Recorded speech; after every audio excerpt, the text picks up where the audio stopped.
guys, it's Lauren. Welcome back to my channel. In this video, I am going to be telling you guys the story of a man who kept his own daughter captive in a cellar. So, without further ado, let's get into the video.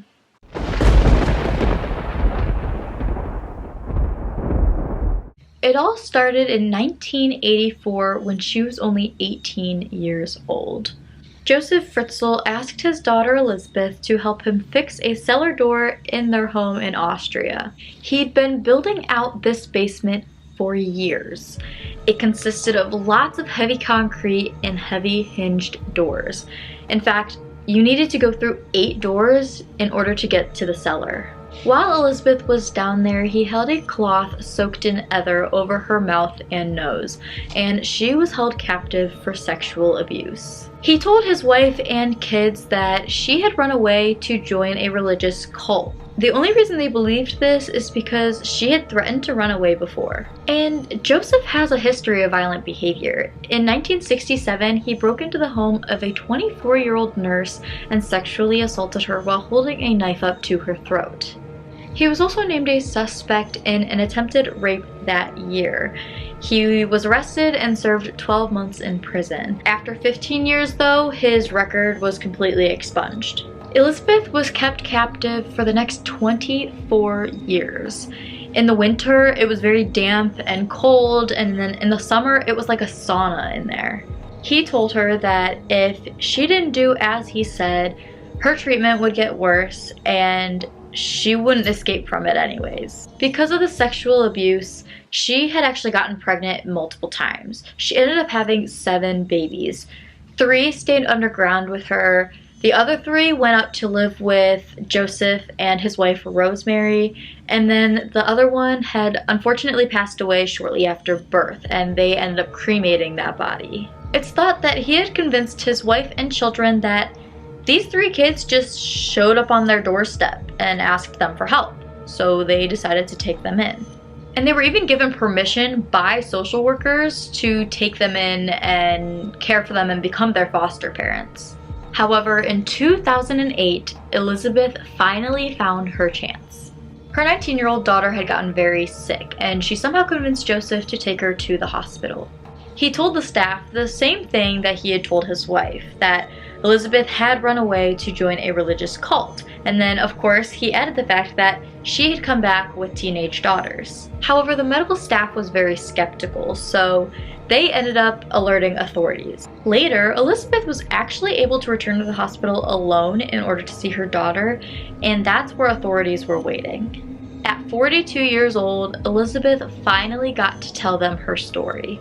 Joseph ended up getting charged with rape, manslaughter by negligence, incest, and false imprisonment.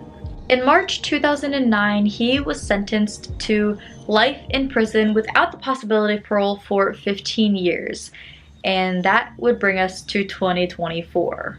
He is now 88 years old, and according to the Austrian media, he suffers from dementia and no longer poses as a threat basically to society, and that's according to the prison psychiatrists. Elizabeth chose to go to the second day of trial against her father. She was in disguise in order to avoid media attention. However, her father was able to recognize her, and according to his lawyer, he got pale and broke down. The next day, he came back and pled guilty on all charges.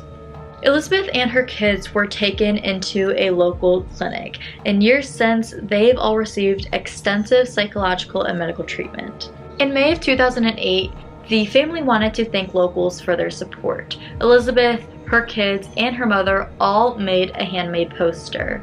It's displayed at the Amstetten Town Center. We, the whole family, would like to take the opportunity to thank all of you for sympathy at our fate. Your compassion is helping us greatly to overcome these difficult times, and it shows us there also are good and honest people here who really care for us. We hope that soon there will be a time where we can find our way back into a normal life. Her children are now all between the ages of 21 and 35. They live with her in a tiny hamlet in the Austrian countryside, and it's really only known publicly as Village X. She was offered to be given a new name after the trial, and the strict Austrian laws prevent that from being revealed. Supposedly, the children sleep in rooms with doors that are permanently open, and this is supposed to help with their trauma. They're provided with constant CCTV surveillance and security guard patrols. The Austrian government wants to help them heal in any way they possibly can. A year following the arrest, Elizabeth met Thomas Wagner, who was an Austrian bodyguard assigned to protect her.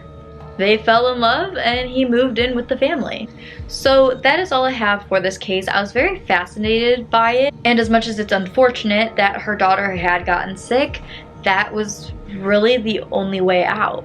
So thank you guys so much for watching this video. If you liked it, give it a thumbs up. Disliked it, give it a thumbs down. I don't really care. Subscribe if you're new. Comment down below what videos you would like to see next. And I'll see you guys in the next one.